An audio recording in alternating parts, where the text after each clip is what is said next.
Assalamualaikum warahmatullahi wabarakatuh. Alhamdulillahi rabbil alamin. Wassalatu wassalamu ala imamil mursalin Nabiyina Muhammadin wa ala alihi wa ashabihi ajma'in wa man tabi'ahum bi ihsanin ila yaumiddin. Amma ba'd. Hadirin wa hadirat, para bapak, para ibu, saudara-saudari sekalian yang semoga selalu dirahmati dan diberkahi oleh Allah Subhanahu wa taala. Alhamdulillah, senantiasa kita berusaha untuk bersyukur kepada Allah Subhanahu wa taala, terutama selagi kita menjadi seorang muslim, mukmin, dan masih sabar dalam melaksanakan ibadah kepada Allah Subhanahu wa taala. Karena sebesar-besar kenikmatan yang Allah Subhanahu wa taala anugerahkan kepada hamba-hambanya adalah nikmat hidayah. Mari kita syukuri dengan kita mengakui bahwa itu adalah nikmat dari Allah Subhanahu wa taala.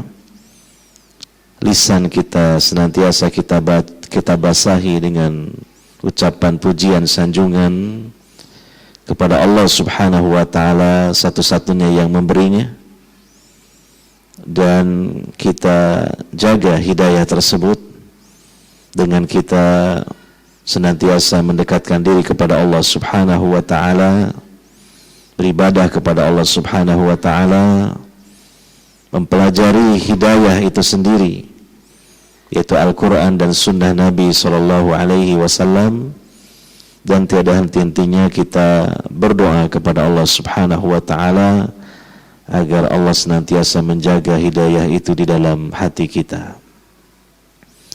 Hadirin wa hadirat yang dimuliakan oleh Allah Subhanahu wa taala, jadwal kajian kita kali ini membahas kitab, ya. Dan ini seagung-agung kitab karena kitab suci Al-Quran. Isinya semuanya adalah firman Allah Subhanahu wa ta'ala. Maka wajib bagi kita untuk mempelajari kandungannya, memahami isinya, dan kemudian setelah itu tentu mengamalkannya dan menyampaikannya kepada yang lainnya. Kita lanjutkan pembahasan tafsir surah Ali Imran ayat 139, dimulai dari itu. A'udzubillahi minasyaitonirrajim. Wala tahinu wala tahzanu wa antumul a'launa in kuntum mu'minin. Dan janganlah kalian merasa lemah, dan jangan pula bersedih hati, sebab kalian paling tinggi derajatnya jika kalian orang-orang yang beriman. Nah, ayat ini Allah Subhanahu wa ta'ala turunkan berkaitan dengan apa yang telah disebutkan dari ayat-ayat sebelumnya, yaitu mengenai peristiwa Perang Badar dan Perang Uhud yang dialami oleh Nabi SAW dan para sahabat beliau. Dalam Perang Badar, kaum muslimin meraih kemenangan. Dalam Perang Uhud, ya, sekalipun tidak disebut kaum muslimin mengalami kekalahan, tetapi mengalami kerugian. Banyak para sahabat yang gugur sebagai syuhada. Sekitar 70 sahabat gugur sebagai syuhada. Maka hal itu jangan menjadi sebab kalian lemah, dan jangan juga kalian bersedih hati, sebab kalian tetap tinggi derajatnya di sisi Allah Subhanahu wa ta'ala jika kalian tetap sebagai hamba-hamba yang mukmin. Yang namanya perjuangan, yang namanya peperangan, jihad fisabilillah, ada kalanya menang, ada kalanya kalah.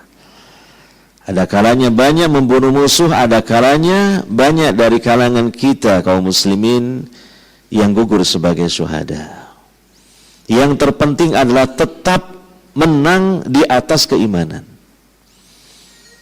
Jadi yang terpenting itu adalah bukan masalah menang dalam kehidupan di dunia ini, tapi menangnya hamba-hamba Allah dalam penilaian Allah Subhanahu wa taala apabila di atas iman. Ya. Bahkan tidak ada artinya kalau dalam peperangan, dalam jihad menang tapi membela kebatilan dan di atas kebatilan. Ya, justru yang utama adalah menang, kalah, bahkan sekalipun kalah tapi di atas iman, sesungguhnya itu kemenangan yang hakiki.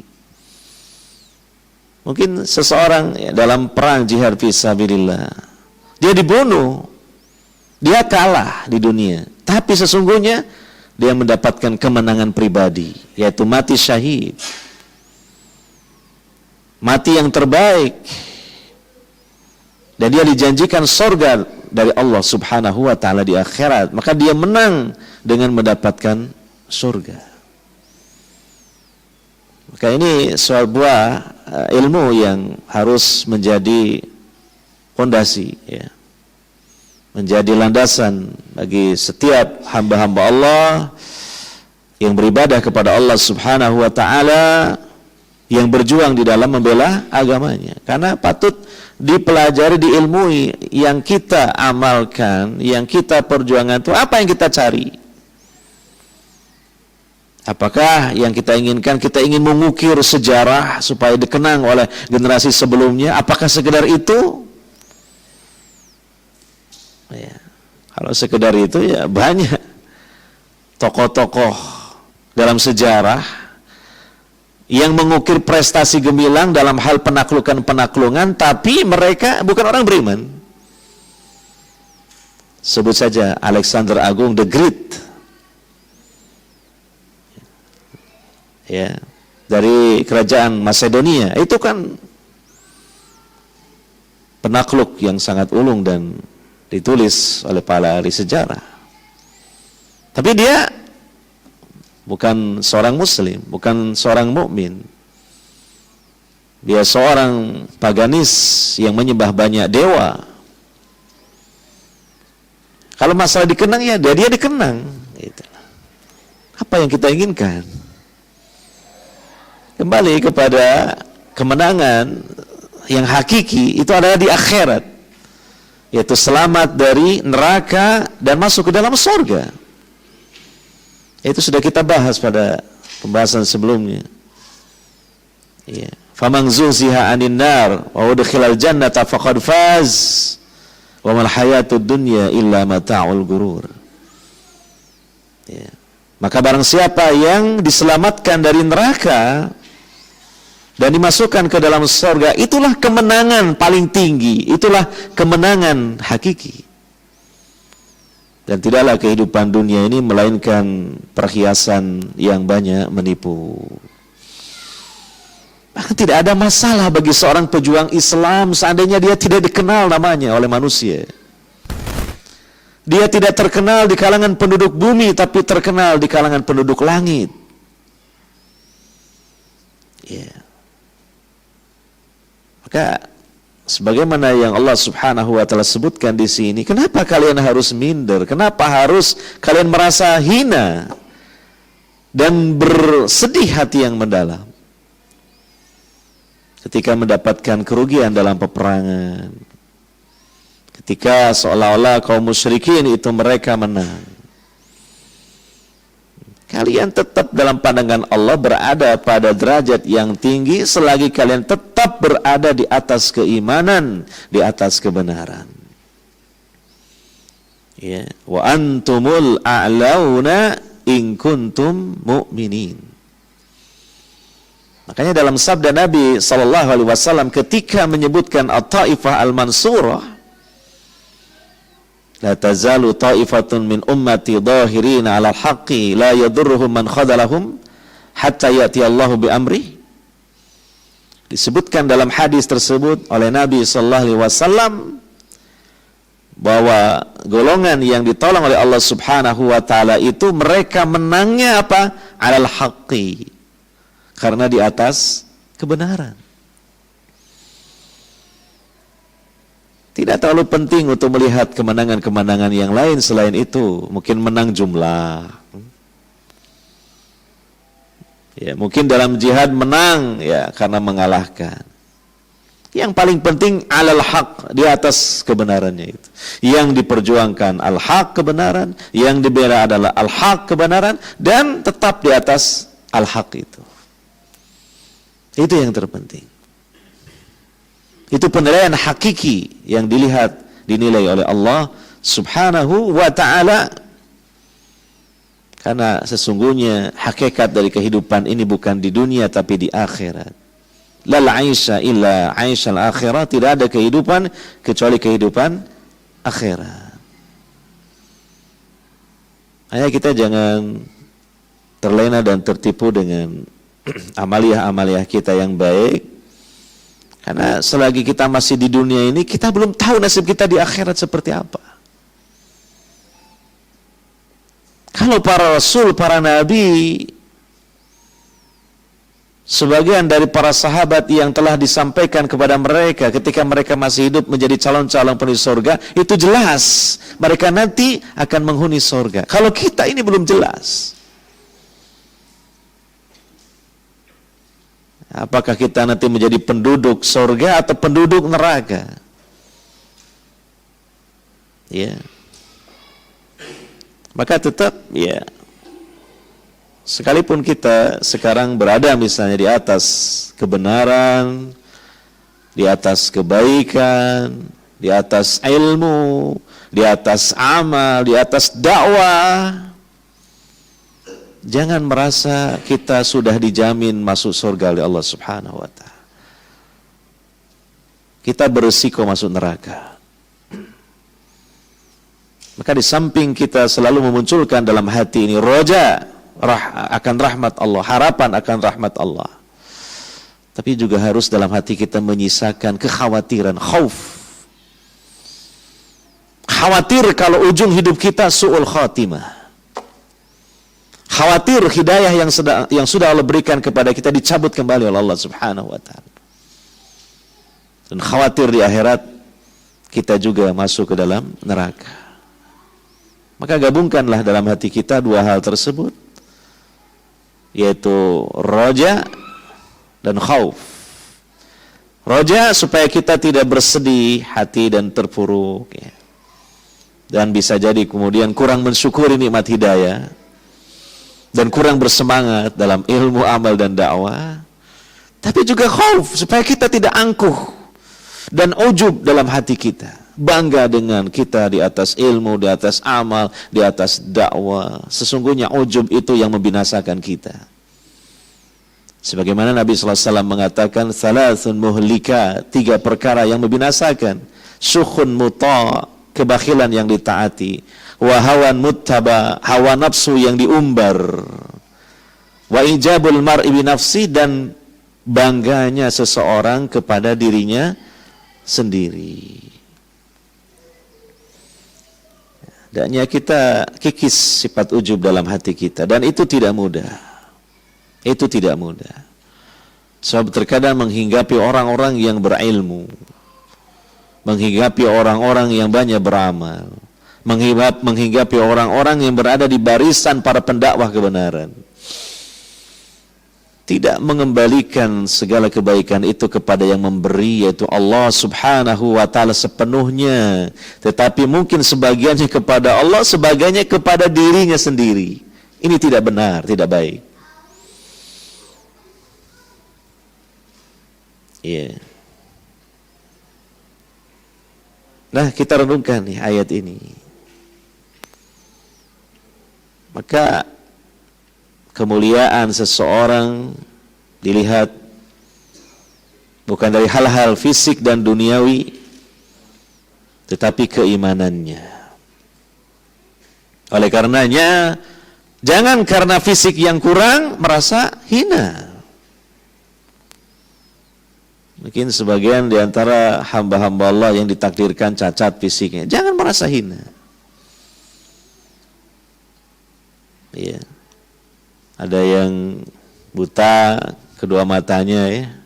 Justru itu sisi lain Allah memberikan kelebihan, apalagi semenjak kecil, semenjak balik dia buta sampai wafatnya. Disebutkan dalam hadis Nabi sallallahu alaihi wasallam, siapa yang diuji oleh Allah Subhanahu wa taala dengan dicabutnya dua kesayangannya, maksudnya dua matanya, tidak bisa melihat, maka Allah janjikan surga. Dan orang yang buta pasti tidak punya dosa dengan melihat aurat yang diharamkan oleh Allah Subhanahu wa taala. Ya, demikian mungkin kekurangan fisik yang lain. Jangan merasa hina, jangan merasa lemah. Yang penting selama di atas iman kita tinggi derajatnya dalam pandangan Allah Subhanahu wa taala, dan atau kemudian dalam pandangan orang-orang mukmin yang berilmu. Karena orang yang mukmin yang berilmu melihatnya bukan dari sisi fisik, bukan status sosial, bukan banyaknya harta, bukan karena dia mungkin populer, tapi dari kekuatan imannya. Nah, itu. Jadi yang dapat dipahami dari apa yang difirmankan oleh Allah Subhanahu wa taala, wala tahinu wala tahzanu wa antumul a'launa in kuntum mu'minin. Dan ini salah satu kunci kekuatan kaum mukminin, kaum muslimin dalam menghadapi orang kafir. Dan ini telah dipraktekkan secara sempurna oleh Nabi sallallahu alaihi wasallam dan para sahabat beliau.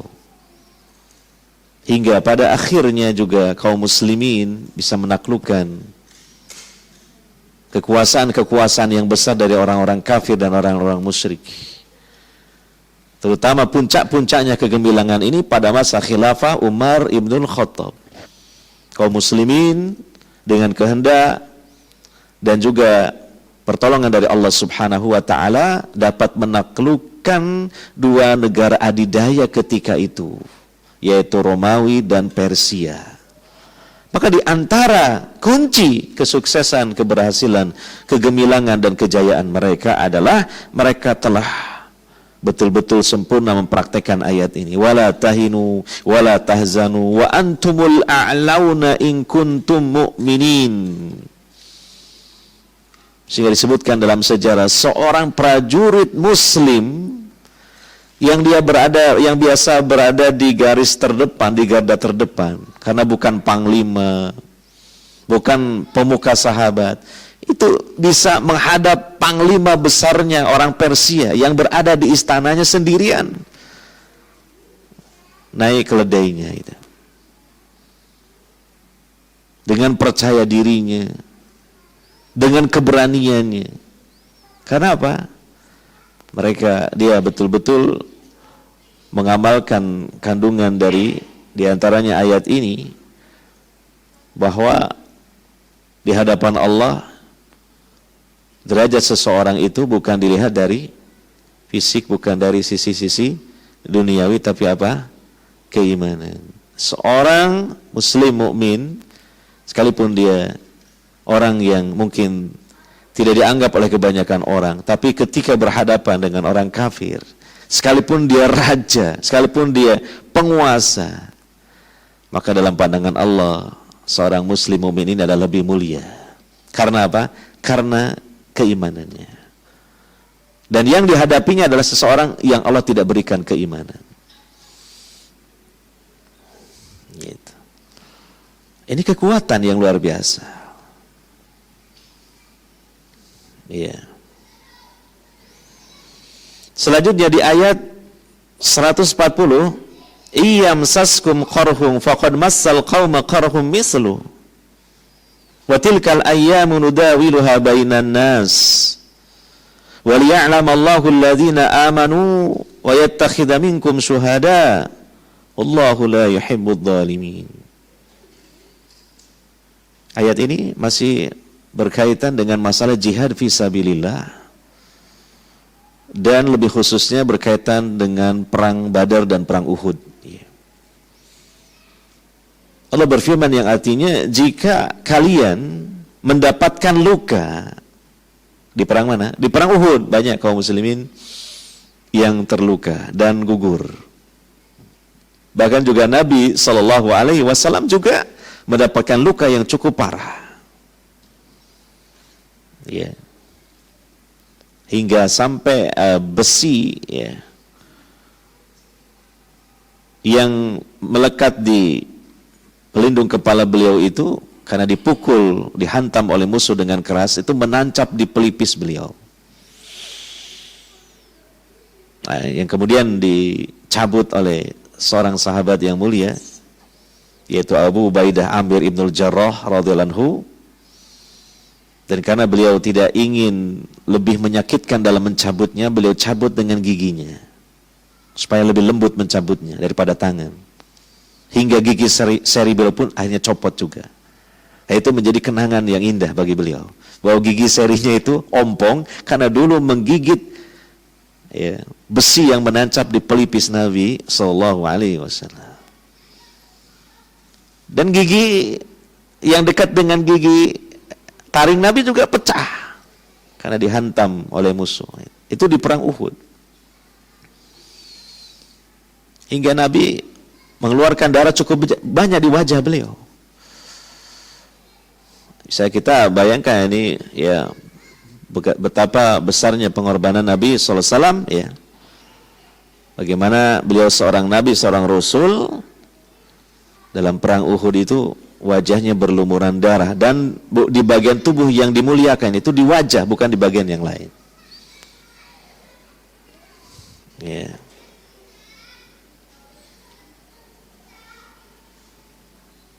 Itu dalam perang Uhud. Maka mereka, yaitu orang-orang musyrik, juga mendapatkan luka yang serupa, yaitu di perang Badar, gitu kan, di perang sebelumnya. Ya. Jadi kalau dari sisi resiko ya sama-sama mendapatkan resiko dalam peperangan itu. Tetapi perbedaannya adalah watarjunallaha ma la yarjun, kalian mengharapkan kepada Allah sesuatu yang tidak diharapkan oleh mereka. Kaum mukminin membela kebenaran, kaum kafirin musyrikin membela kebatilan.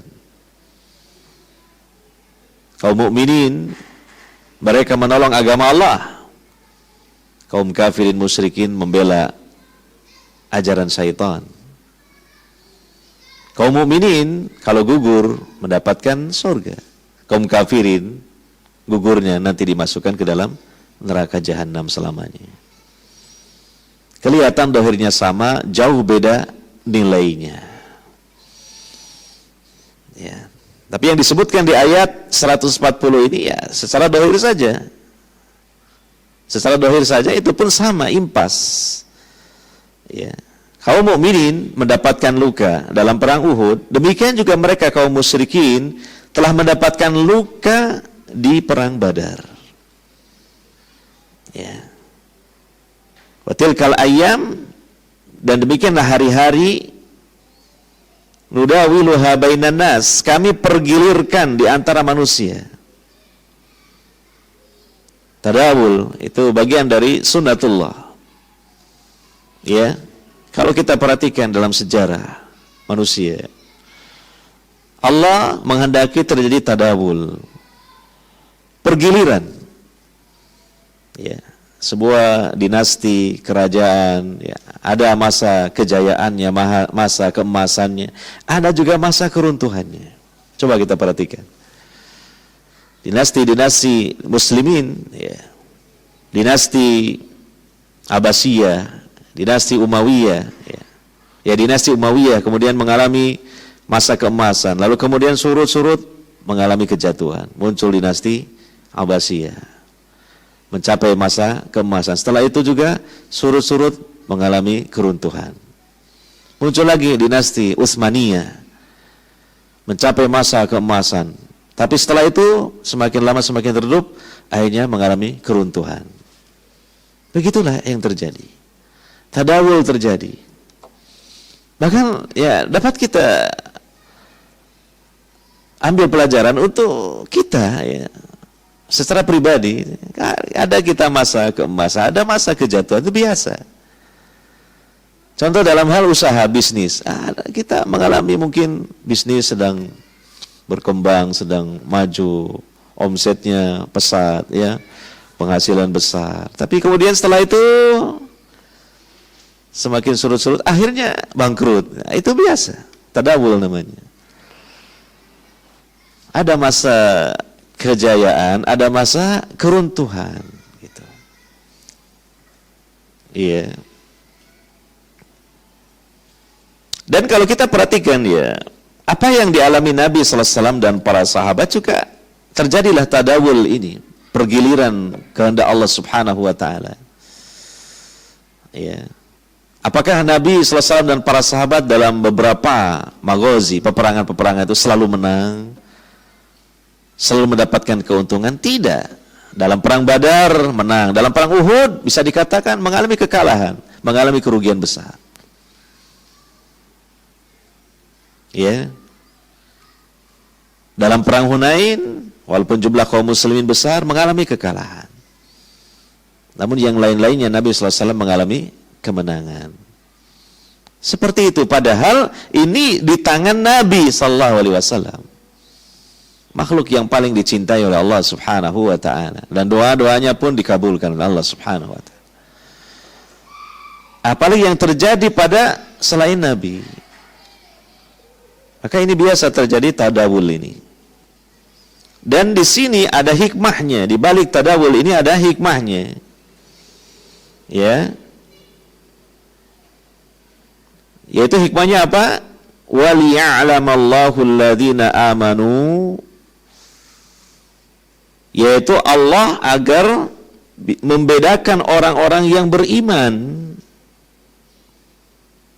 daripada orang-orang yang kafir. Ya, karena keimanan itu perlu diuji. Ya, bukan sekedar pengakuan atau mungkin dengan keadaan yang nyaman-nyaman saja. Perlu ditimpakan juga keadaan yang berat sehingga teruji keimanan. Ya, contoh dalam peristiwa perang Uhud yang sudah kita bahas dulu. Ketika Nabi sallallahu alaihi wasallam bersama para sahabat menuju Bukit Uhud, di tengah perjalanan, ya, ketika sudah mendekati ya rombongan pasukan musuh, tiba-tiba orang-orang munafik itu mutung, artinya mundur. Ada sekitar 300-an. Mundur, yang dipimpin oleh Abdullah bin Ubay ibnu Salul. Karena apa? Karena mereka merasa berat untuk berjihad.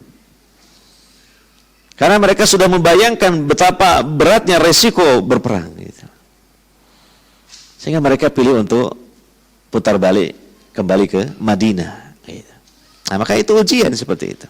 Untuk menguji keimanan, untuk Allah memfilter, menyaring mana hamba-hamba pilihannya yang tetap di atas keimanan dan mana hamba-hamba yang imannya ghairu shadiq, imannya kadhib, imannya dusta di situ. Ya. Yaitu dengan ujian yang tidak menyenangkan, ujian yang di situ banyak kesusahannya. Nah. Ya, jadi Allah kadang memberikan kemenangan, kadang memberikan kekalahan. Nah, apakah hamba-hamba Allah ini masih tetap di atas iman ataukah berubah? Jangan-jangan ketika mendapatkan kemenangan, wah, iman mereka kuat, iman mereka tetap kokoh. Tapi di saat mengalami kekalahan, jangan-jangan mereka futur. Mereka kemudian murtad, mereka kembali kepada kekufuran. Bahkan mungkin bergabung dengan musuh yang mengalami kemenangan. Itu tujuan Allah Subhanahu wa taala tadawul di antara manusia. Jadi ya keadaan-keadaan yang berat dan susah itu ada hikmahnya di balik itu gitu. Ya, itu bisa kita terapkan dalam ya sekup-sekup yang kecil lah. Ya, seperti kita, makanya kata Imam Syafiq Al-Bakhli itu ya, murid dari Imam Abu Hanifah, Wah, di antara ciri-ciri orang yang istiqomah, di antaranya itu ada 4. Di antaranya adalah seseorang tetap di atas hidayah. Seseorang tetap di atas ilmu, amal, dakwah ketika dia sedang susah. Usahanya seret, gitu. Usahanya apa? Bangkrut, tapi dia tetap seperti itu. Nah, itu tanda dia istiqomah. Gitu. Karena tidak sedikit hamba-hamba Allah ketika mendapatkan nasib yang tidak menyenangkan, yang bagi dia menyesakkan dadanya, itu futur imannya, lemah imannya, surut ke belakang, berpaling lagi ke belakang. Ya, jadi ada hikmahnya di balik itu.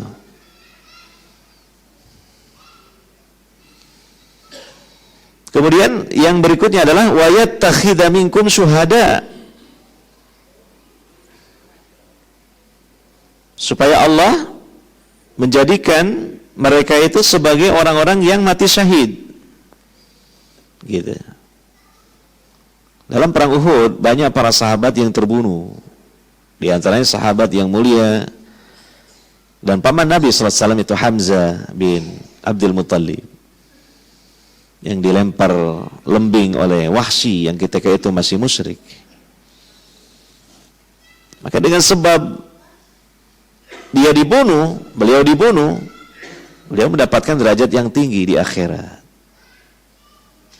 Maka Nabi menyebut beliau adalah sebagai Sayyidus Syuhada, pemimpinnya orang-orang yang mati syahid. Kenapa mendapatkan derajat yang tinggi seperti itu? Karena kekalahan, bukan kemenangan. Karena kaum muslimin banyak yang gugur, yang dibunuh oleh orang-orang kafir dalam perang Uhud itu. Maka itu ada hikmahnya. Karena kalau kita bicara mati, semua kita pasti akan mati. Tapi tidak semuanya meraih kematian yang paling tinggi derajatnya itu mati syahid. Kan begitu? Iya. Sudah kita sampaikan dulu hadis Nabi sallallahu alaihi wasallam, keutamaan mati syahid. Ada 6 keutamaan yang luar biasa. Makanya kenapa disebut syahid? Karena dia menyaksikan bahwa dia akan menjadi penghuni surga. Dikabarkan kepadanya gitu. Ketika kematiannya, ketika nyawanya dicabut, bahwa dia akan menjadi calon penghuni surga dan ditampakkan kepadanya tempat tinggalnya di surga. Makanya cirinya orang yang mati syahid, wajahnya tersenyum, ceria.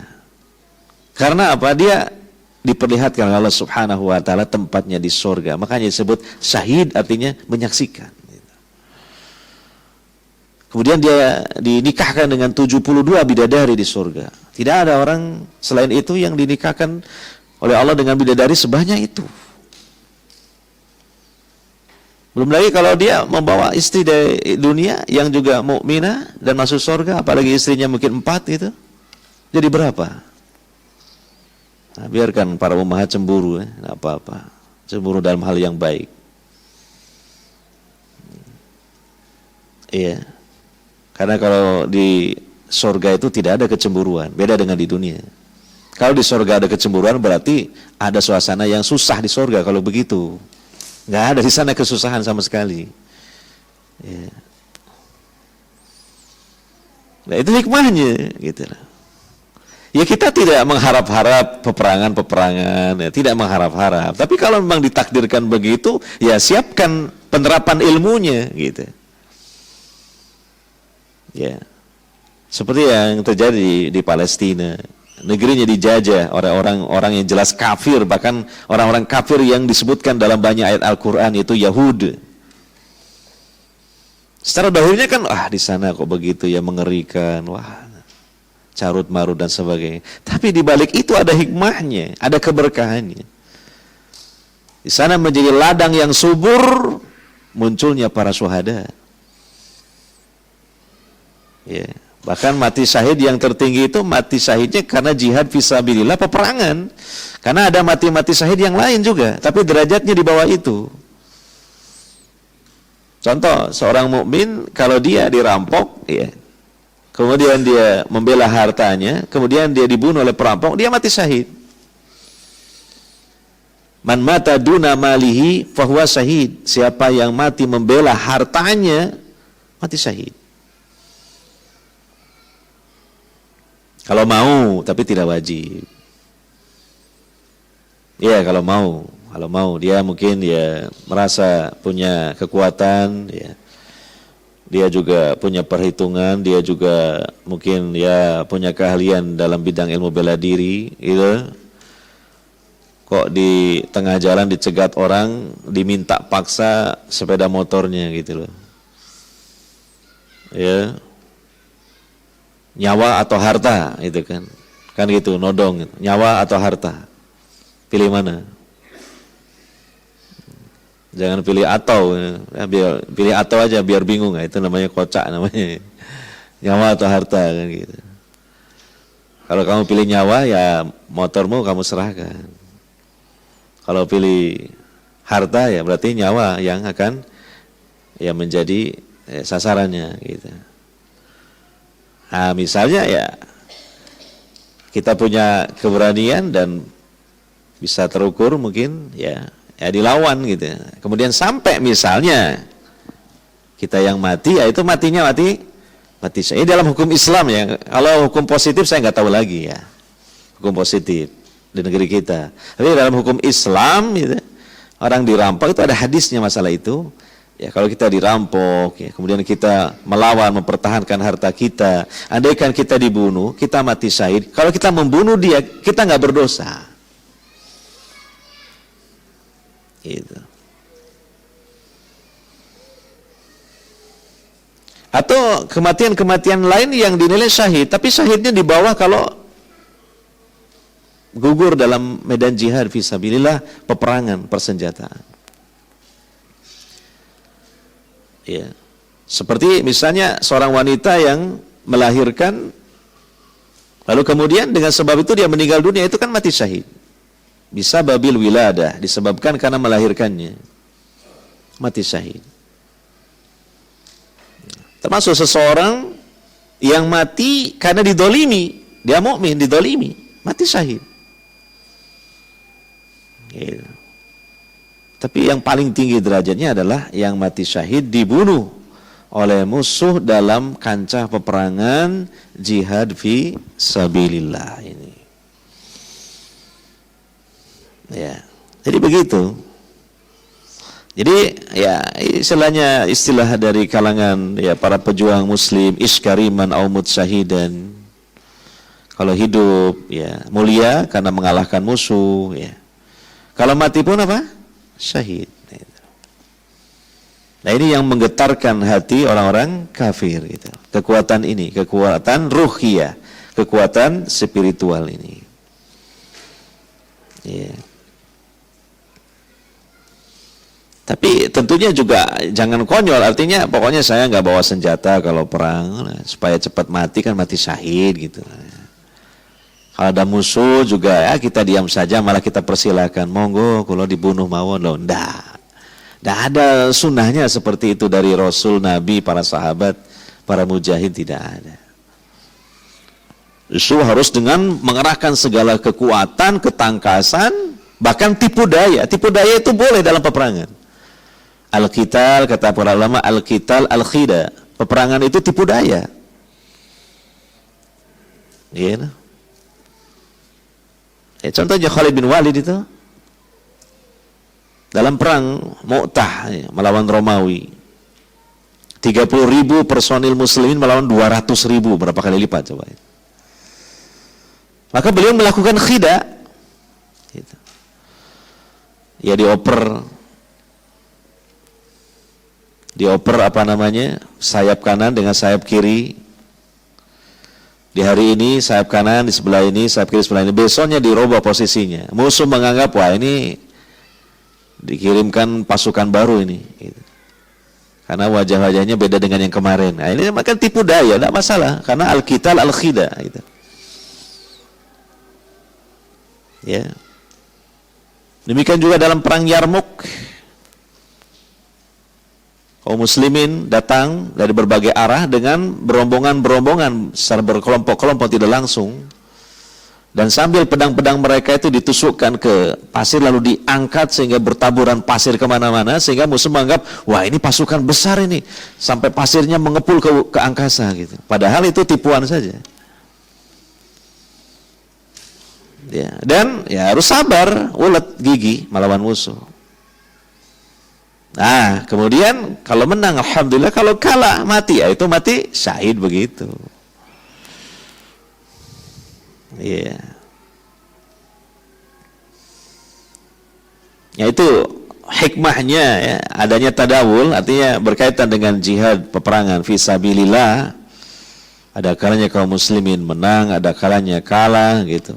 Ada hikmahnya di balik itu. Ya.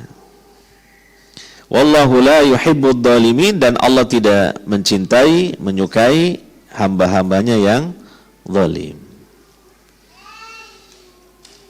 Kemudian lagi di ayat 141, wa liyumahhisallahu alladhina amanu wa yamhaqal kafirin. Ya. Dan agar Allah membersihkan orang-orang yang beriman dari dosa-dosa mereka maksudnya, dan membinasakan orang-orang kafir. Ya. Artinya ketika menang kaum muslimin, ya, maka mengurangi jumlah orang-orang kafir yang memang pekerjaan mereka di muka bumi ini berbuat kerusakan saja. Dan ketika mengalami kekalahan, luka-luka, ya, dengan sebab itu Allah menghapus dosa-dosa kaum mukminin. Karena disebutkan dalam hadis, tidaklah menimpa seorang muslim baik kelelahan, bencana, kekhawatiran, kesedihan, ya, demikian juga ya segala sesuatulah yang menyusahkan seorang muslim, bahkan sekalipun sebuah duri yang menusuk kulitnya, melainkan semua itu menjadi penghapus dosa-dosanya. Kafaratu dzunub, menghapus dosa-dosanya. Ada hikmahnya di balik itu. Ya, jadi demikianlah keadaan seorang mukmin itu. Dengan ilmunya, dan dia amalkan ilmunya selalu dalam keadaan beruntung. Ketika dia mendapatkan kenikmatan, dia syukuri. Ketika mendapatkan kesusahan, dia sabari. Dua-duanya merupakan ibadah. Dua-duanya mendatangkan pahala, dan untuk yang sesuatu yang menyusahkan dia hadapi dengan sabar juga menghapus dosa-dosanya. Nah, disitulah ya keutamaan, keistimewaan seorang mukmin. Ya.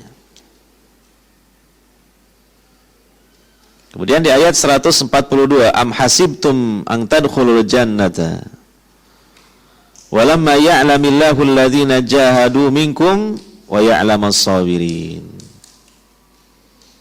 Apakah kalian menyangka bahwa kalian akan masuk surga padahal belum nyata bagi Allah orang-orang yang berjihad di antara kalian, dan belum nyata orang-orang yang sabar. Jangan salah paham dengan dipahami bahwa Allah itu belum tahu, bukan. Tetapi maksudnya adalah Allah berkehendak untuk memunculkan orang-orang yang bermujahadah di situ, dan orang-orang yang sabar. Kemudian Allah memberikan ganjaran balasan untuk mereka. Bukan diartikan secara saklek bahwa Allah belum tahu gitu. Ya. Allah itu Maha tahu segala perkara, baik yang belum terjadi, yang sedang terjadi, maupun yang telah terjadi, Allah mengetahuinya. Allah mengetahui kaum muslimin yang berjihad itu apakah menang atau kalah. Bahkan menang dan kalah itu merupakan ketetapan takdirnya kan gitu. Itulah ilmu Allah yang harus kita imani. Kalau dipahami dengan logika kita, nggak nyampe logika kita, nggak nyampe. Maka kita imani saja.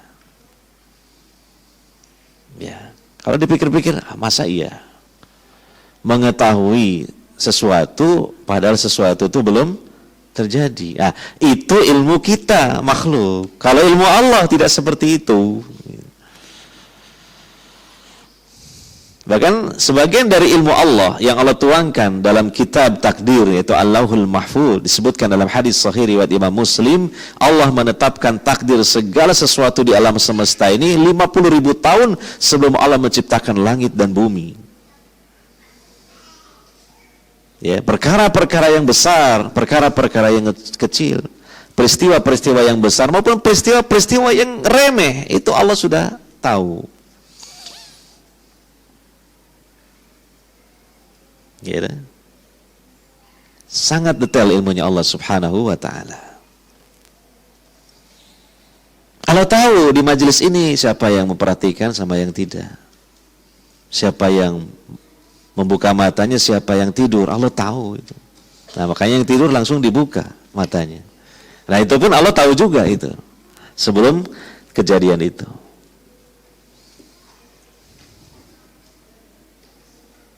Ya. Ilmunya Allah Subhanahu wa ta'ala demikian.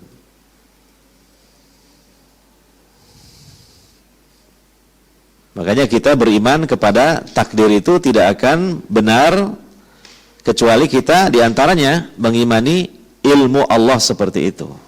Allah tahu sebelum terjadi, sedang terjadi, apalagi setelah terjadi. Semuanya Allah tahu. Maka dengan jihad inilah ya akan terlihat, akan tampak ya siapakah yang bersungguh-sungguh bermujahadah dan juga siapakah yang sabar. Dan artinya pelajaran yang dapat diambil bahwa ya untuk bisa meraih surga itu bukan dengan enak-enakan saja. Bukan dengan berleha-leha saja. Bukanlah jalan surga itu jalan yang lempang, jalan yang halus, jalan yang tidak ada onak dan durinya. Tidak. Ya. Penuh dengan rintangan. Ya, itulah ujian dari Allah Subhanahu wa ta'ala. Makanya Nabi SAW mengatakan, وَحُفَّةِ الْجَنَّةِ بِالْمَكَارِهِ. Surga itu dikelilingi oleh perkara-perkara yang tidak disukai oleh hawa nafsu. Itu. Ya, maka itulah perjuangannya. Nah, sehingga orang yang menempuh jalan surga, menuju surga, padahal surga dikelilingi oleh perkara-perkara yang tidak disukai oleh hawa nafsu, itu menunjukkan bahwa pada diri seorang hamba memiliki mujahadah, kesungguhan. Tapi ketika seseorang enggan meniti jalan surga, yang memang jalannya itu penuh dengan perkara-perkara yang tidak disukai oleh hawa nafsu, maka dia mundur. Berarti pada dirinya tidak ada mujahadah, tidak ada kesungguhan. Dan yang kedua adalah kesabaran. Itu. Nah, dua hal inilah yang harus kita miliki di dalam kita menempuh jalan menuju surga, yaitu al-mujahadah dan as-sabru, kesungguhan ya, dan juga kesabaran.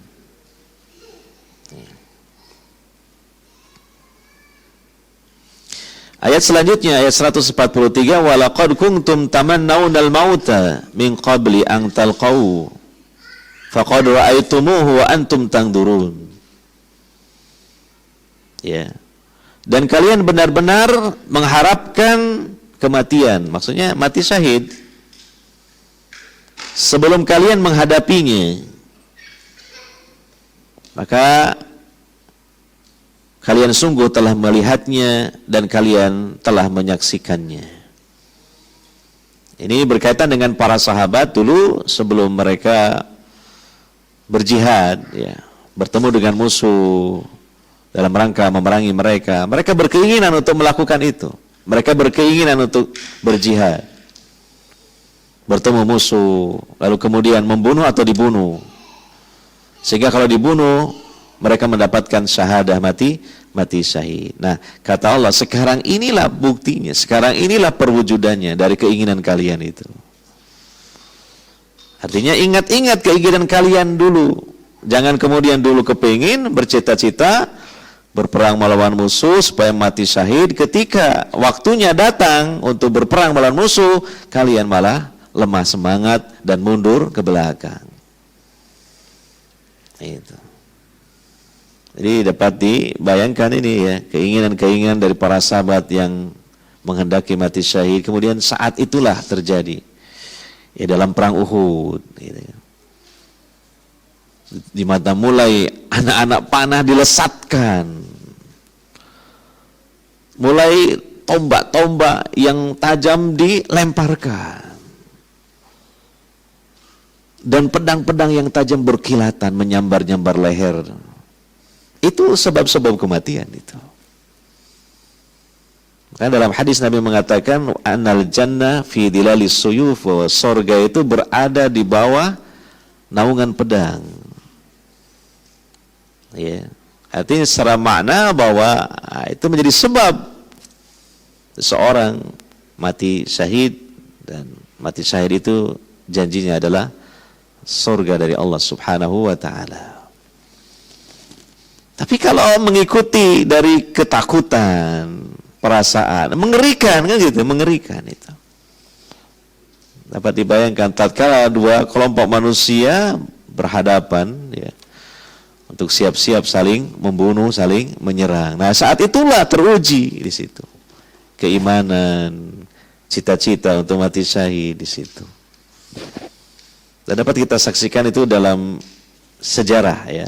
Artinya merenungkan dalam sirah, dalam buku-buku sejarah bagaimana jihad yang dilakukan oleh Nabi sallallahu alaihi wasallam beserta para sahabat beliau. Tatkala dua pasukan sudah bertemu dan siap-siap untuk menyerang. Itulah saat-saat yang sangat menegangkan. Betul-betul harus dimantapkan keimanan, mantapkan tujuan, mantapkan hati. Jangan menoleh ke belakang, baik menoleh secara hissi maupun secara maknawi. Artinya secara maknawi apa? Wah, ingat di kampung sana ada istri, ada anak-anak. Berat. Makanya jihad itu enggak gampang. Ya, harus dipelajari ilmunya. Ya. Belum lagi tentang apa? Tentang tujuan dan niat itu harus diutamakan untuk dipelajari, diilmui. Ya, karena disebutkan dalam hadis Nabi sallallahu alaihi wasallam, ada seseorang yang diseret ke neraka. Padahal seseorang ini seorang yang berjihad di jalan Allah dan meninggal di jalan Allah. Kelihatannya begitu, ternyata orang ini niatnya tidak ikhlas. Niatnya adalah ingin dia dikatakan pemberani, ingin mendapatkan sanjungan dari manusia. Sayang, gitu kan. Dia sudah melakukan hal yang besar, yang berat, tetapi tidak mendapatkan apa-apa, melainkan murka Allah Subhanahu wa taala. Apalagi nyawa cuma satu. Kalau keliru ya sudah, nggak bisa remedi, balik kembali ke dunia untuk mengulang lagi jihad yang benar, nggak bisa. Maka di situ perlu kepada ilmu, pelajari dengan benar. Kemudian minta tolong kepada Allah Subhanahu wa taala supaya Allah memberikan taufiknya. Yeah. Dan ya kita sudah membaca sebagian dari ayat-ayat berkaitan dengan hal itu, tentang jihad-jihad ini yang sesuai dengan apa yang dimaui atau diinginkan oleh Allah Subhanahu wa taala. Baik niatnya yang ikhlas, demikian juga hal-hal lain yang sesuai dengan apa yang disyariatkan oleh Allah Subhanahu wa taala. Ya.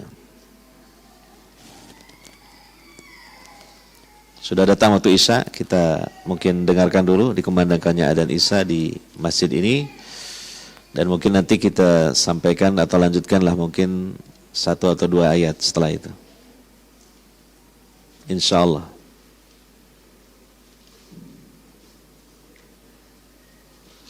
Allahu Akbar, Allahu Akbar. Allahumma. Allahu Akbar,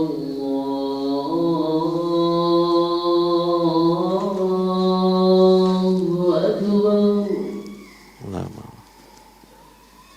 Asyhadu an la ilaha illallah.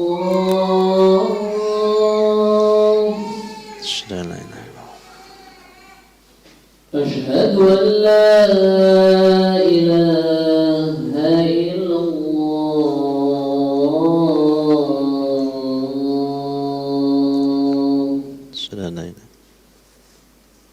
أشهد أن محمدا رسول الله.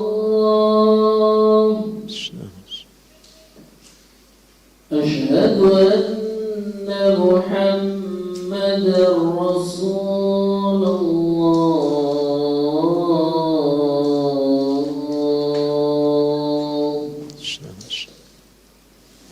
حي على الصلاة.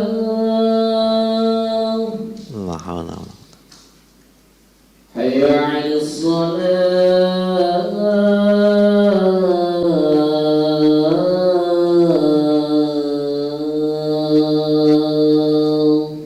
لا حول ولا قوة.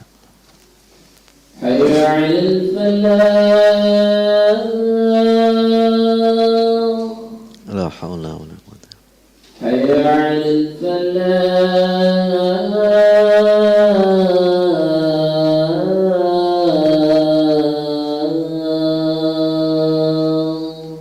لا حول ولا قوة.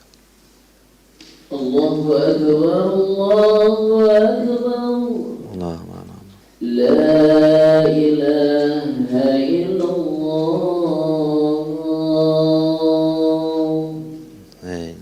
اللهم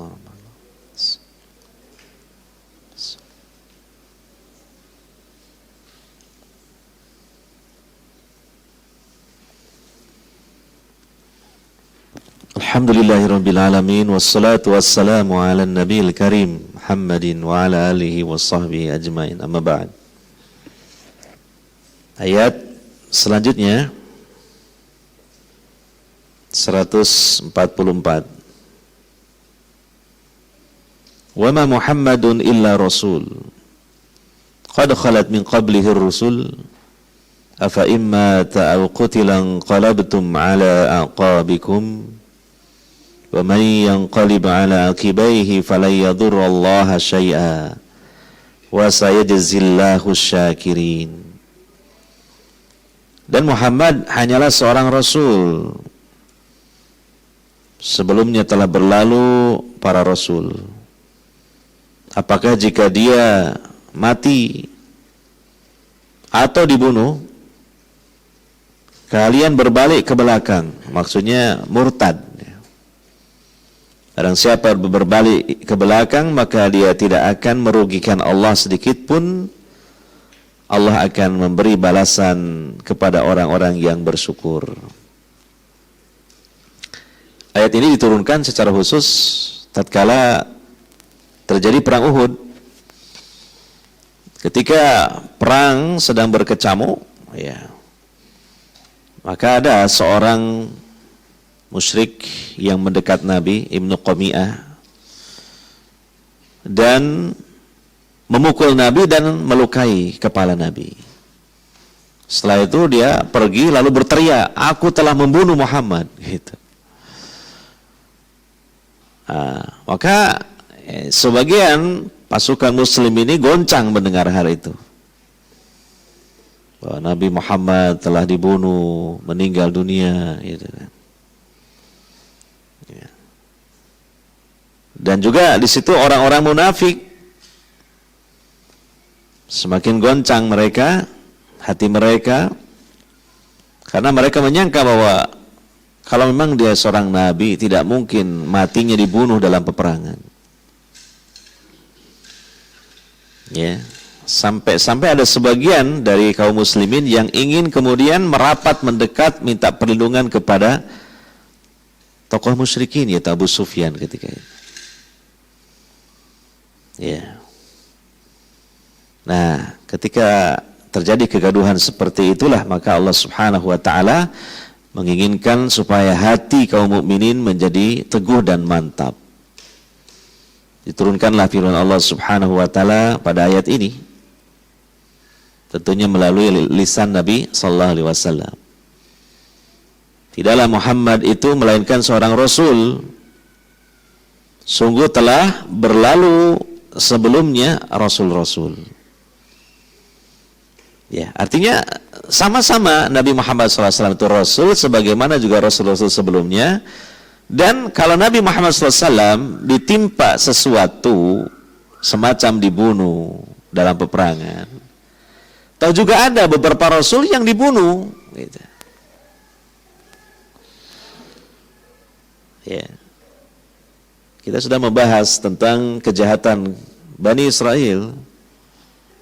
Di antara mereka adalah membunuh para nabi yang Allah utus kepada mereka.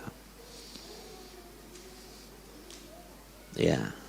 Ada nabi yang dibunuh oleh kaumnya.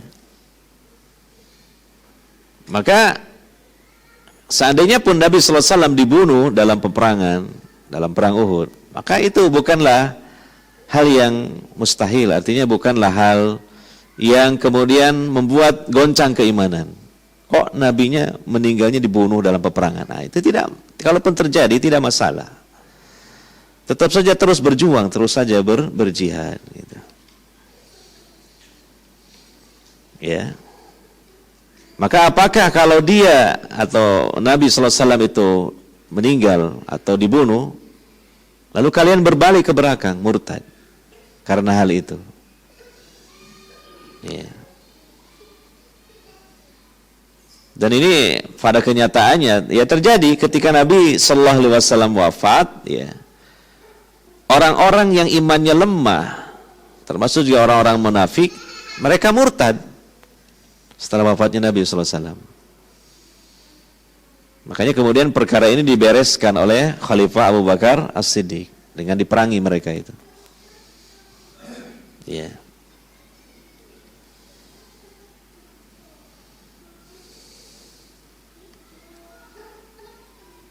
Nah, barang siapa yang murtad meninggalkan Islam setelah memeluk Islam, maka tentu yang rugi siapa? Ya hamba itu yang murtad, sama sekali tidak merugikan Allah, tidak memudarati Allah. Ya. Pilihan dikembalikan kepada hamba Allah manusia. Kalau tetap di atas iman, ya nanti punya kunci untuk masuk surga. Kalau murtad, iman dilepas, nah, melepaskan kunci untuk masuk surga. Masuk neraka, resiko ditanggung sendiri, rasakan sendiri. Ya, karena Allah tidak butuh kepada hamba. Hamba itulah yang butuh kepada Allah. Gitu.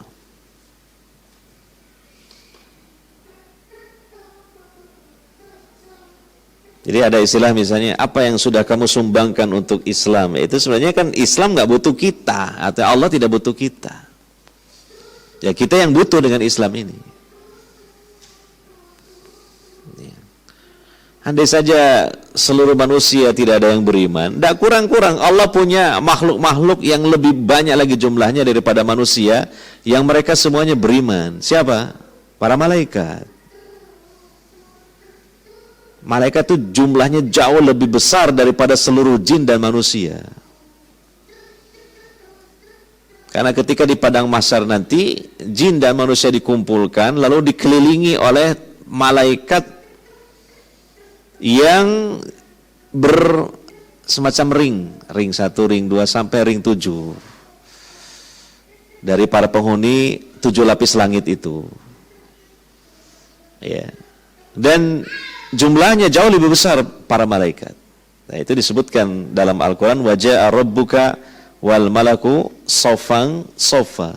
Datanglah Rabbmu dan para malaikat berbaris-baris. Itu tadi, sejumlah lapis langit yang 7 itu mereka membentuk lingkaran-lingkaran mengelilingi seluruh jin dan manusia, dan jumlah mereka jauh lebih besar lagi, lebih banyak lagi. Itu pun kalau Allah butuh dengan keimanan makhluknya, tidak butuh juga. Allah tetap maha kaya lagi maha terpuji. Nah, yang murtad ya rugi sendiri, tidak memudarati Allah sama sekali, tidak merugikan Allah sama sekali. Ya. Wasayazillahu syakirin, Allah akan memberikan ganjaran kepada hamba-hambanya yang bersyukur, yang tetap di atas keimanannya. Ini isyarat ya, hamba-hamba yang diberi ganjaran ya, karena mereka adalah hamba-hamba yang bersyukur, adalah sepeninggalnya Nabi Shallallahu Alaihi Wasallam, para sahabat yang tetap di atas iman, dan penghulu dari para sahabat adalah Abu Bakar As-Siddiq.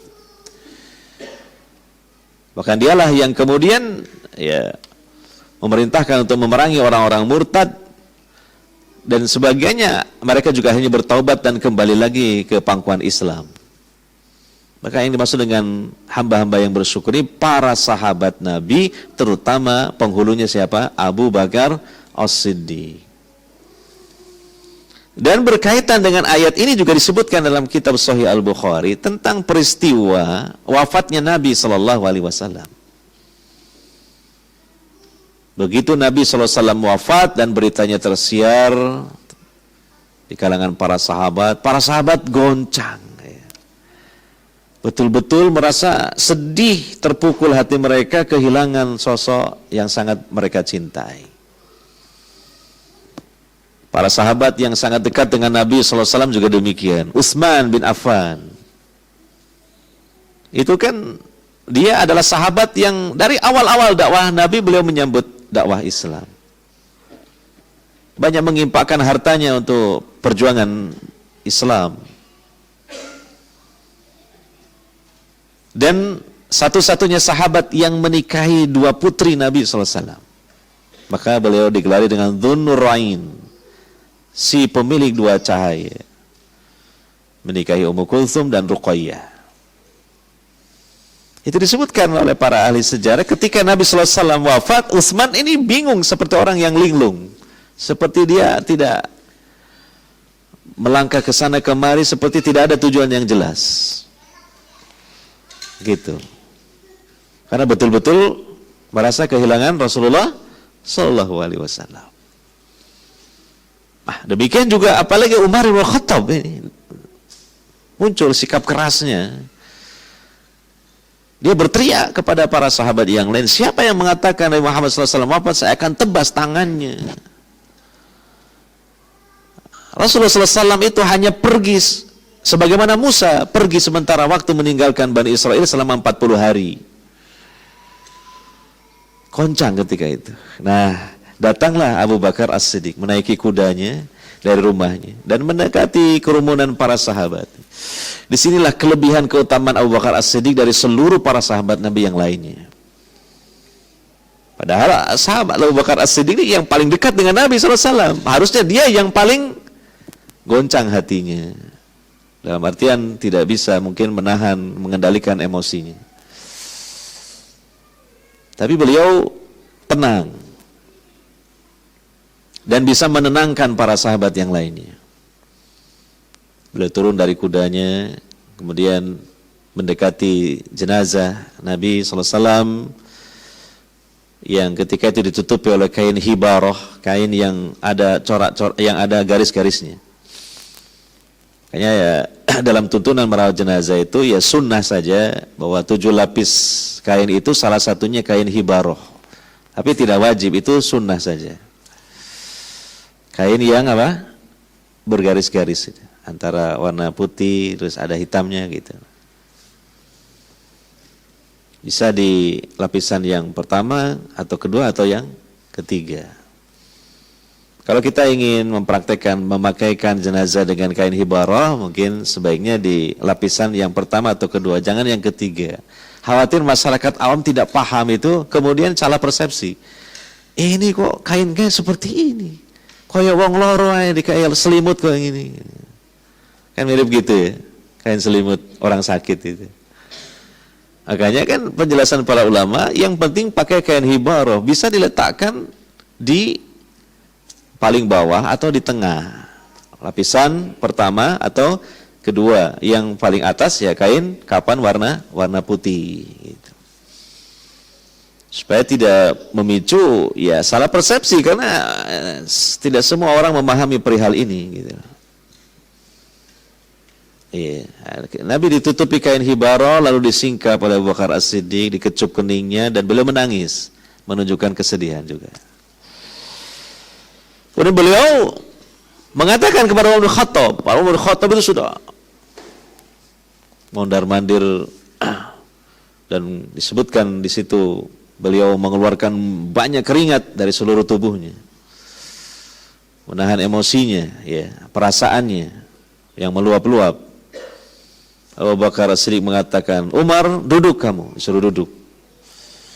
Kemudian Abu Bakar mengatakan, siapa yang menyembah Muhammad, maka Muhammad itu mati. Tapi siapa yang menyembah Allah, Allah tidak mati, dia maha hidup. Gitu. Dengan suara yang keras dan mantap. Ya. Lalu beliau membacakan ayat ini. Ya. Dan disebutkan seakan-akan para sahabat seperti belum mendengar ayat ini, padahal ini sudah diturunkan sebelumnya, karena berkaitan dengan perang Uhud ini. Namun diulang kembali pembacaannya oleh Abu Bakar As-Siddiq untuk menyadarkan mereka. Wa ma Muhammadun illa rasul qad khalat min qablihi ar-rusul afa imata aw qutilan qalabtum ala aqabikum wa may yanqalib ala aqibaihi fala yadurrullaha syai'a wa sajadillahu syakirin. Barulah Umar itu akhirnya tenang dan sadar dia gitu. Dan para sahabat yang lainnya. Nah, ini mangkibah atau ya, keutamaan keistimewaan Abu Bakar As-Siddiq dibandingkan para sahabat yang lainnya.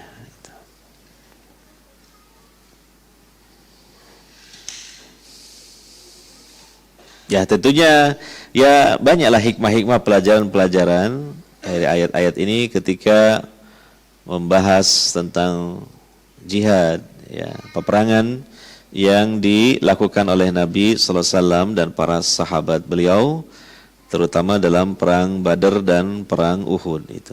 Dan lebih banyak lagi dalam perang Uhud. Ya. Justru dengan adanya kekalahan atau kerugian dari kalangan kaum muslimin ini, di balik itu banyak sekali pelajaran dan hikmahnya. Ya. Dan juga ada di antara hikmahnya adalah bahwa kekalahan atau kerugian itu ya bukan berarti itu kegagalan dalam berjuang. Bukan berarti itu apa? Kegagalan dalam berjuang. Selagi yang diperjuangkan adalah Islam, kebenaran, dan selagi memperjuangkannya juga benar caranya, sesuai dengan aturan yang disyariatkan oleh Allah Subhanahu wa taala, dan yang terakhir selagi niatnya pun ikhlas karena Allah Subhanahu wa taala, maka dia tidak mengalami kegagalan. Seperti apapun hasilnya dan juga keadaannya. Demikian itu juga dapat kita kiaskan dalam ibadah-ibadah yang lainnya, dalam hal-hal yang lainnya. Ya. Contoh ngaji, ya kita terus terang aja, karena saya juga di sini kan jadi pengurus yayasan As-Sunnah. Banyak sedikit, ya pokoknya kembali kepada kehendak Allah. Yang ikut ngaji banyak apa sedikit. Pak, ini ngajinya kok sedikit Pak, dibubarkan saja Pak. Ya kenapa dibubarkan? Ya. Yang penting yang disampaikan, yang dipelajari ini kebenaran, cara-caranya juga benar, dan niat yang ikhlas karena Allah Subhanahu wa ta'ala. Gitu. Kadang gitu, takmir bisi, Pak Ustaz mohon maaf ya, apa ini ke depan gak usah ada pengajian dulu ya, soalnya itu yang ikut cuma 5 orang, yang ngaji cuma 5 orang. Kasihan sampai jauh-jauh ke sini. Gitu. Nah, itu suatu kesimpulan yang salah. Sedikit banyak itu bukan masalah. Semua kembali kepada kehendak dan taufik dari Allah Subhanahu wa ta'ala. Kecuali kalau nggak ada yang ngaji sama sekali dan terus menerus, ya, tapi itu pun tidak apa-apa. Yang ngajinya pakai kamera, disiarkan live mungkin ke Facebook dan sebagainya, kan gitu. Sehingga kayak studio gitu kan, nggak mesti ngaji, jadi pakai kamera, nggak apa-apa, ngaji disebarkan lewat internet gitu.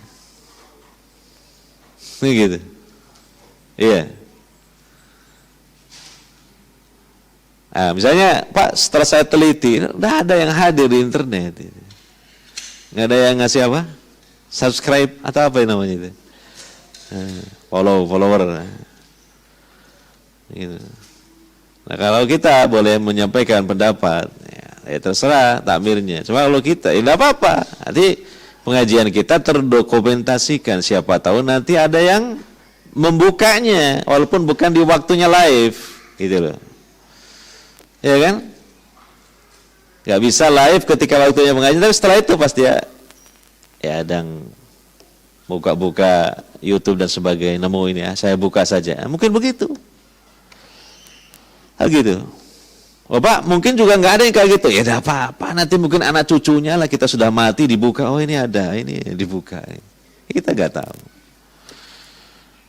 Ya, yang terpenting adalah bagaimana kita mempelajari, menyampaikan kebenaran, caranya benar dan niat yang ikhlas. Nah, itu yang terpenting. Dalam jihad juga seperti itu. Kalah itu kan hanya kalah di dunia. Bisa jadi orang jihad menang melawan musuhnya kalah, tapi dia sendiri gak menang. Karena apa? Niatnya gak ikhlas, gak dapat surga. Berarti gak menang itu namanya. Gitu. Jadi kadang kita beramal ini masih harus terus dievaluasi, dimurajaah, supaya kita bisa membenahi diri kita. Mungkin ada hal-hal yang kurang pas, yang kurang sesuai, gitu. Sehingga perlu dibenahi, perlu diperbaiki, perlu ditingkatkan, gitu. Itu perlu. Makanya bagian dari kebiasaan orang-orang saleh terdahulu ada namanya apa? Muhasabah.